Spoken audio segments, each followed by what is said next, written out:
Justin, after Venice in September, you present your last movie, The Order, at the opening of the Marrakech Festival. What does it feel like coming back in this festival, especially you won a prize in 2011? Yeah, no, it's a real honour.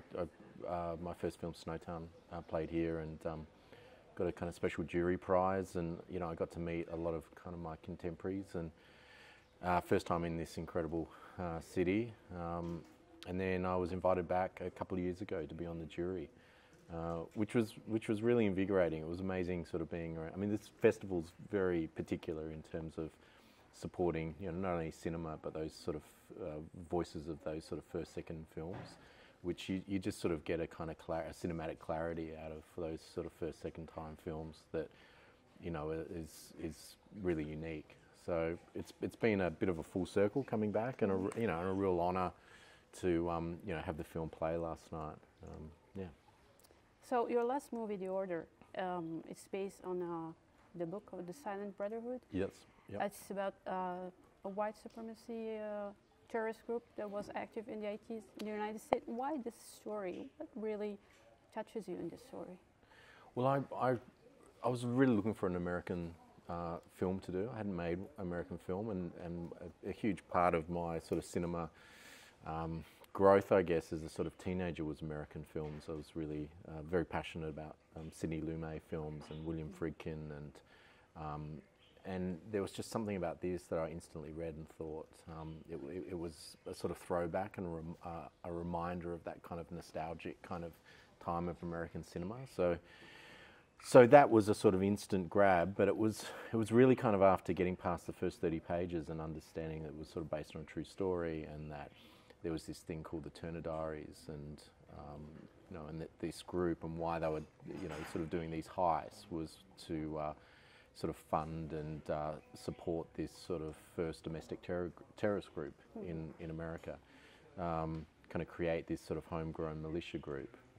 I had no idea about it. I had no idea about the book, and I didn't really sort of understand its tentacles, in terms of how influential it's been to some pretty dangerous people. So I loved that it was a sort of story from the past, and it was a sort of period piece, but it just seemed to have a kind of presence to now. So it's a crime thriller. There's about crime, violence, but it's about family, as you said. Why you choose to treat the movie from this angle? Family. What is it important for you? Well, I think that there were some interesting relationships that the characters had in the film to family. I mean, Bob Matthews, the terrorist, was building this family around him in this community. In fact, he had kind of two families going at the same time, and was definitely kind of nurturing a community and a group around him.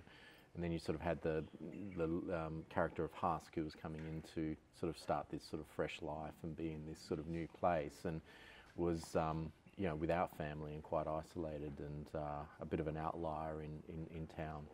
And I think in many of my films it sort of comes back to what the characters' relationships with each other, but also most importantly family, that helps with the sort of dynamic of the storytelling. So yeah, that was sort of really evident on the page, and something really important, and made the characters feel a lot more human and less sort of arched and different to what a normal genre film would be. How did you convince Jude Law to do the movie? He's a producer also. Yeah. Why Jude Law for this character? Well, Jude just really loved the script, and I really loved Jude. Because it was amazing on it, actually. Yeah, no, I've been a huge fan of his, and and he was hugely supportive of the script. I mean, so much so he wanted to come on and produce it with Stuart Ford and Brian Hass. So that was really exciting. It's really great when an actor is sort of so invested in in a project that they want to come on and be a producer. But it was that I hadn't seen him do a role like this, and I think Jude also saw it as something very fresh, and a character that he could do something quite different with. So it was it's very exciting when you feel like you're on set with actors that are not repeating themselves, and you know, there's an uncertainty about and a sort of danger about sort of doing something new. You know, that's always a great energy to sort of be around. What about Nicholas Hoult? How did you manage to film the confrontation between the two opposite characters? I heard that they haven't met for 4 weeks. Is it to make we just decided, and they did as well. It was all very kind of organic, where they wouldn't meet each other. I mean, there were sort of two characters that were kind of hunting each other. Right. In the film. There was sort of one moment where they come together. Mm-hmm. So Jude and Nick decided not to see each other and be around each other, and if they had to, because of the heists, to not not communicate and sort of be, you know, Jude and Nick. They decided to kind of keep it quite sort of separate, and it worked. There was a real sort of tension when they came on set. So you always explore in your movies the psychology of violence. It's always about real events. Yeah. Why this fascination for violence, and how do we film? Do we succeed filming violence on the screen in cinema?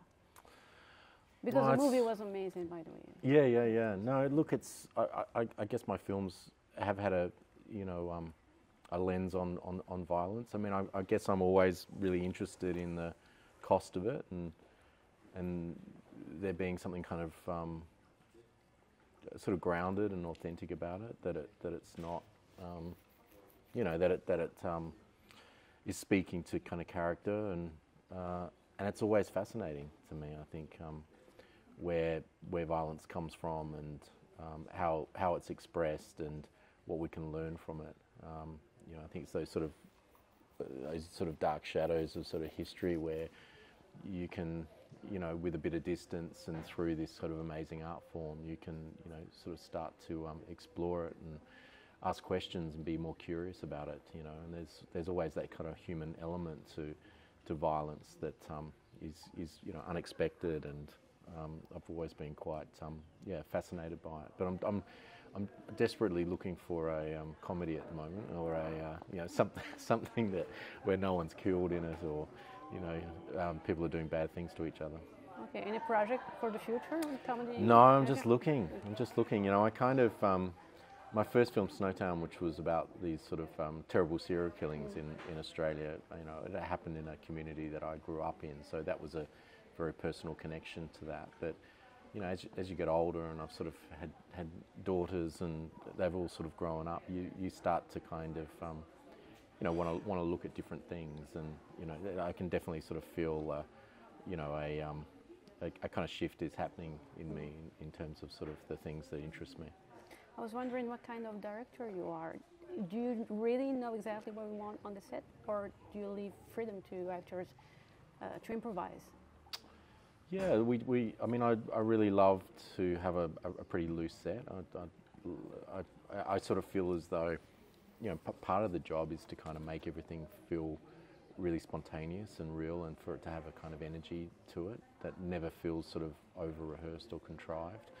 But I think you also sort of need to balance that with I know where I want to get to during the day, and I know what I need to kind of cover. And it's tricky at the moment making films. It sort of feels as though since I've been making them, I've made 6 now. It's you're getting less time and less money, and you're having to be much more resourceful, and it sort of means you have to be more organised. But I just desperately try to keep it something that feels sort of spontaneous and sort of still alive, and still a sense of sort of discovery with the actors. That's that's sort of a side of directing that always I've been deeply passionate about is working with performance, and I love being around actors. I'm married to an actor.